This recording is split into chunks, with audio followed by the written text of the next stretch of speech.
रमज़ान के पूरे 30 रोज़ों के बाद आज ईद आई है। कितना मनोहर, कितना सुहावना प्रभात है।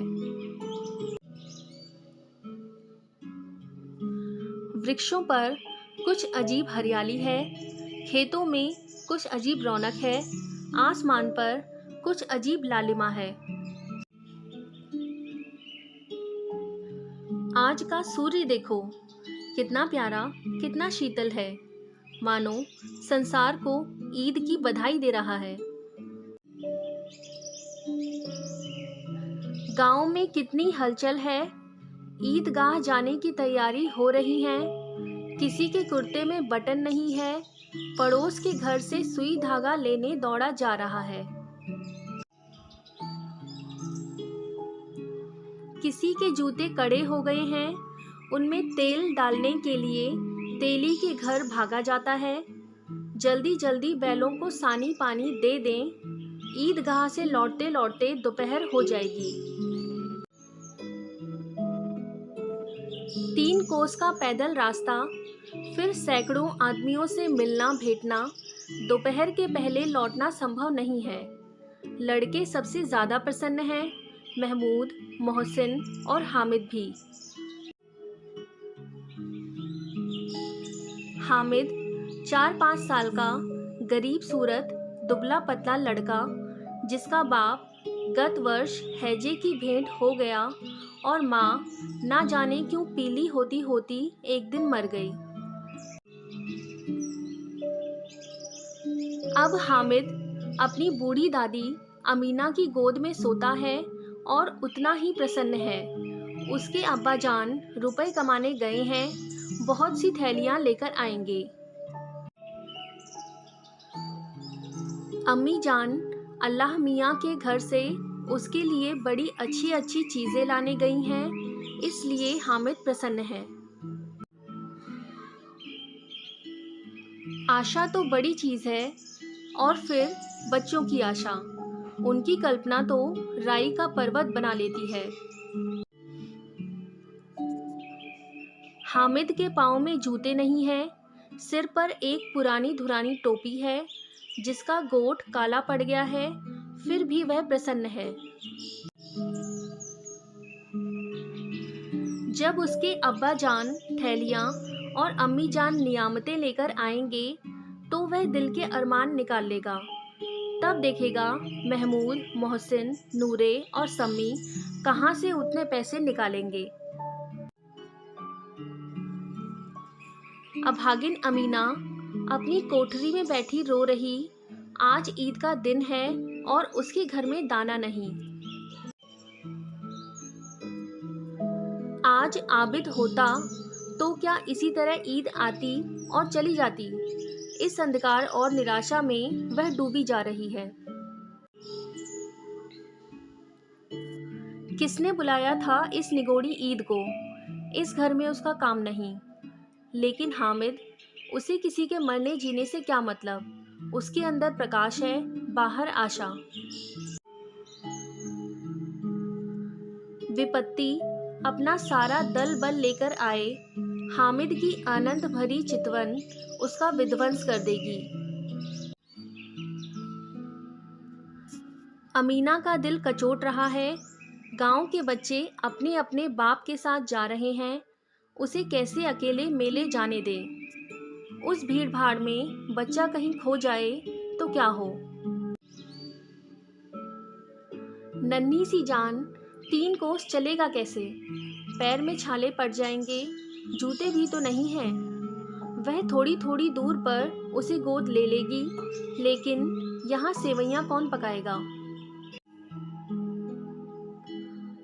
दादी ने हामिद को 3 पैसे दिए, गांव से मेला चला और बच्चों के साथ हामिद भी जा रहा था। कभी सबके सब दौड़कर आगे निकल जाते, फिर किसी पेड़ के नीचे खड़े होकर साथ वालों का इंतजार करते। सहसा ईदगाह नजर आया, ऊपर इमली के घने वृक्षों की छाया, नीचे पक्का फर्श है जिस पर जाजिम बिछा हुआ है और रोजेदारों की पंक्तियां एक के पीछे एक ना जाने कहाँ तक चली गई हैं, पक्की जगत के नीचे तक, जहाँ जाजिम भी नहीं है। नए आने वाले आकर पीछे की कतार में खड़े हो जाते हैं। यहाँ कोई धन और पद नहीं देखता। इस्लाम की निगाह में सब बराबर हैं। इन ग्रामीणों ने भी वजू किया और पिछली पंक्ति में खड़े हो गए। कितना सुंदर संचालन है, कितनी सुंदर व्यवस्था। लाखों सिर एक साथ सजदे में झुक जाते हैं, फिर सबके सब एक साथ खड़े हो जाते हैं, एक साथ झुकते हैं और एक साथ घुटनों के बल बैठ जाते हैं। कितना अपूर्व दृश्य था, जिसकी सामूहिक क्रियाएं, विस्तार और अनंतता हृदय कसे श्रद्धा, गर्व और आत्मानंद से भर देती थीं। मानो भ्रातृत्व का एक सूत्र इन समस्त आत्माओं को एक लड़ी में पिरोए हुए है। नमाज खत्म हो गई है, लोग आपस में गले मिल रहे हैं। तब मिठाई और खिलौने की दुकानों पर धावा होता है। हामिद के दोस्त 1 पैसा देकर झूला झूलते हैं, पर हामिद दूर खड़ा था। 3 ही तो पैसे हैं उसके पास।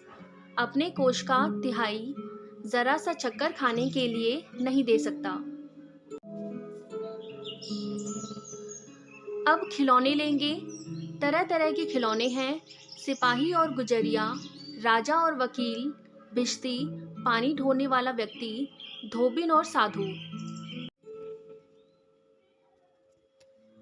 मोहसिन, मेरा भिश्ती रोज पानी दे जाएगा सांझ सवेरे। महमूद, और मेरा सिपाही घर का पहरा देगा। कोई चोर आवेगा तो फौरन बंदूक से फायर कर देगा। नूरी, और मेरा वकील खूब मुकदमा लड़ेगा। समी, और मेरी धोबिन रोज कपड़े धोएगी। हामिद खिलौने की निंदा करता है। मिट्टी ही के तो हैं, गिरे तो चकनाचूर हो जाएं। लेकिन ललचाई हुई आंखों से खिलौने को देख रहा है और चाहता है कि जरा देर के लिए उन्हें हाथ में ले सकता। खिलौने के बाद मिठाइयाँ आती हैं। किसी ने रेवड़ियाँ ली हैं, किसी ने गुलाब जामुन, किसी ने सोहन हलवा। मिठाइयों के बाद कुछ दुकान लोहे की चीज़ों की हैं। हामिद लोहे की दुकान पर रुक जाता है। कई चिमटे रखे हुए थे। उसे ख्याल आया, दादी के पास चिमटा नहीं है। तवे से रोटियां उतारती हैं तो हाथ जल जाता है। अब अगर वह चिमटा लेकर जाए तो दादी कितनी प्रसन्न होंगी। फिर उनकी उंगलियां कभी नहीं जलेंगी। घर में एक काम की चीज हो जाएगी। खिलौने से क्या फायदा, व्यर्थ में पैसे खराब होते हैं। जरा देर ही तो खुशी होती है। फिर तो खिलौनों को कोई आंख उठाकर नहीं देखता, या तो घर पहुंचते पहुंचते टूट फूट बराबर हो जाएंगे, या छोटे बच्चे जो मेले में नहीं आए हैं जिद करके ले लेंगे, तोड़ डालेंगे।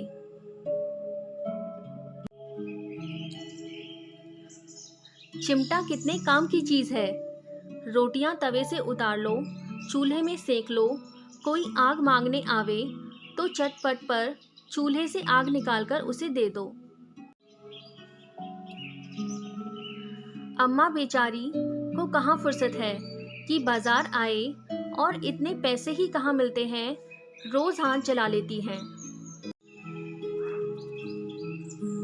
हामिद के साथी आगे बढ़ गए और सब शरबत पी रहे हैं।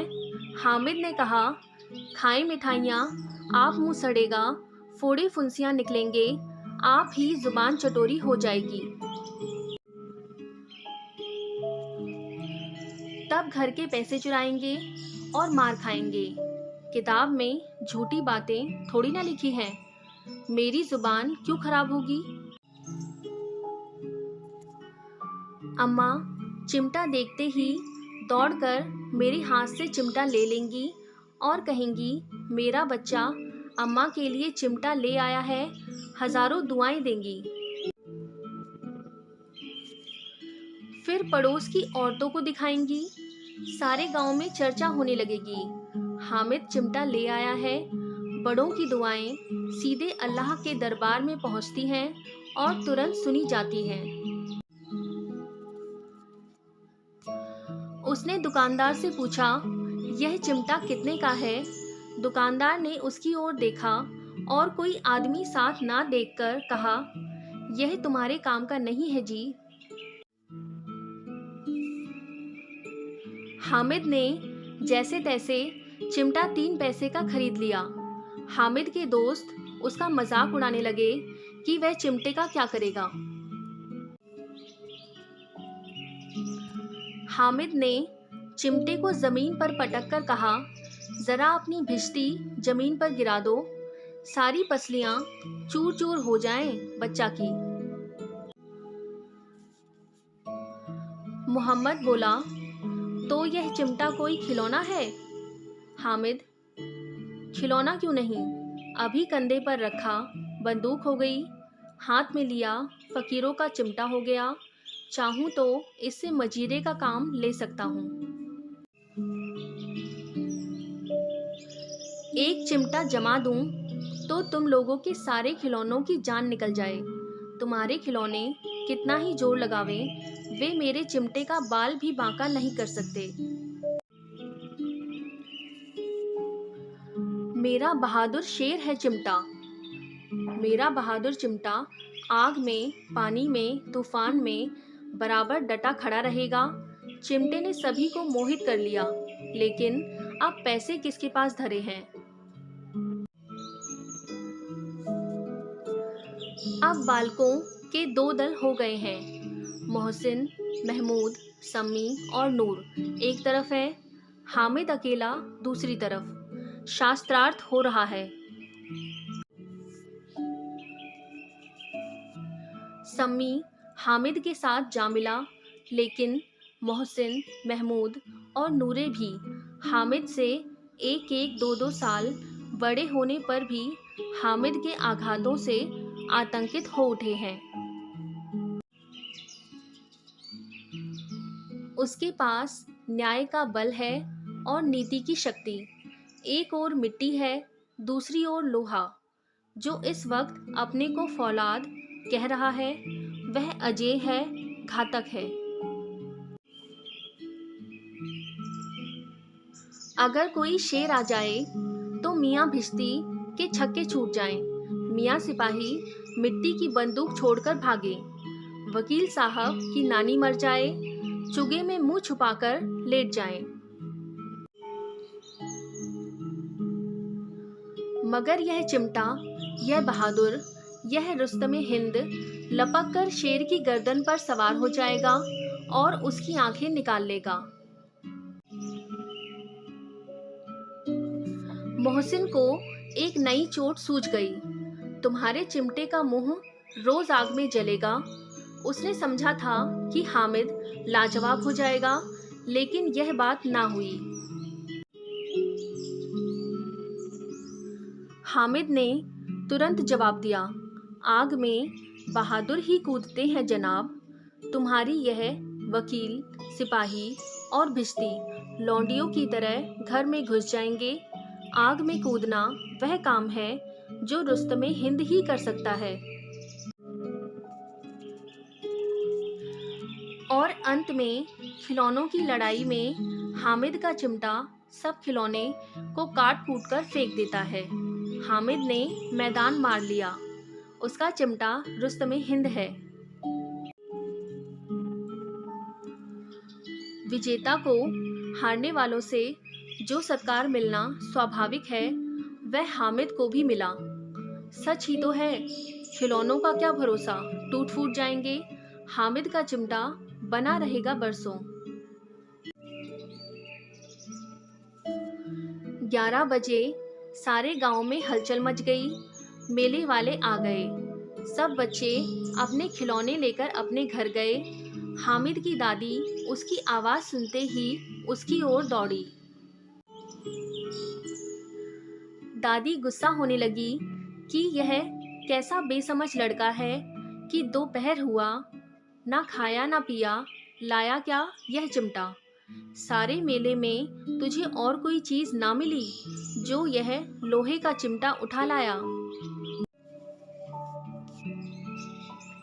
हामिद ने अपराधी भाव से कहा, तुम्हारी उंगलियां तवे पर जल जाती थीं, इसलिए मैंने इसे ले लिया। बुढ़िया का क्रोध तुरंत स्नेह में बदल गया और अमूर्त स्नेह भी वह स्नेह नहीं जो अपनी सारी कसक शब्दों में बिखेर देता है। यह मूक स्नेह था, खूब ठोस, रस और स्वाद से भरा हुआ। बच्चे में कितना त्याग, कितना सद्भाव और कितना विवेक है। दूसरों को खिलौने लेते और मिठाई खाते देखकर उसका मन कितना ललचाया होगा। इतना इससे जब्त हुआ कैसे? वहाँ भी उसे अपनी बुढ़िया दादी की याद बनी रही। अमीना दादी का मन गदगद हो गया। और अब एक बड़ी विचित्र बात हुई, हामिद के इस चिमटे से भी विचित्र। बच्चे हामिद ने बूढ़े हामिद का पार्ट ले लिया। बुढ़िया अमीना बालिका अमीना बन गई। वह रोने लगी, दामन फैलाकर हामिद को दुआएं देती जाती थी और आंसू की बड़ी बड़ी बूंदें गिराती जाती थी। हामिद इसका रहस्य क्या समझता?